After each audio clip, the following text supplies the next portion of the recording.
नागपूर आणि रामटेक लोकसभेच्या उमेदवारांना निवडणूक आयोगाची नोटीस। उमेदवारांनी सादर केलेला खर्च आणि आयोगाने काढलेल्या खर्चात तफावत असल्याने नोटीस। 10% मराठा आरक्षणाच्या याचिकेवर सरकारकडून कोर्टात उत्तर दाखल। प्रतिज्ञापत्रात मराठा समाज मागास असल्याचे पुरावे सादर। 31% मराठा समाज भूमिहीन, आयोगाच्या अहवालात उल्लेख। सांगलीवरून काँग्रेस आणि शिवसेना गटात कार्टून वॉर, चाचपणी दौरा अशा आशयाचं कार्टून काँग्रेसकडून व्हायरल, तर ठाकरे गटाकडून काँग्रेसला फुगा म्हणत प्रत्युत्तर।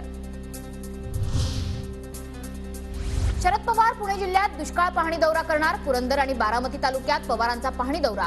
8 एप्रिलला शरद पवार शेतकऱ्यांच्या बांधावर।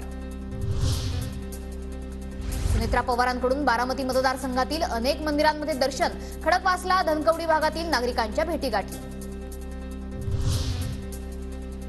भाजपचा आज 45वा स्थापना दिवस। देशभरात प्रत्येक बूथवर स्थापना दिवस साजरा केला जाणार। नागपुरातील कार्यालयात फडणवीस, बावनकुळेंच्या उपस्थितीत कार्यक्रम। मतटक्का वाढवण्याचे लक्ष्य। आयोगाला मुंबई, ठाणे, पुणे, नागपूरबाबत चिंता। जाहिरात फलकांवर मतदानासाठी प्रोत्साहित करणारे संदेश। समाज माध्यमांवरून जनजागृतीवर भर देण्याच्या सूचना। राज्यात पुढील 2 दिवस घोरपडीचे। पाळा 40 अंशांवरच राहण्याची शक्यता। विदर्भात उष्णतेच्या लाटेचा इशारा। रात्रीच्या उकाड्यातही वाढ होण्याचा अंदाज।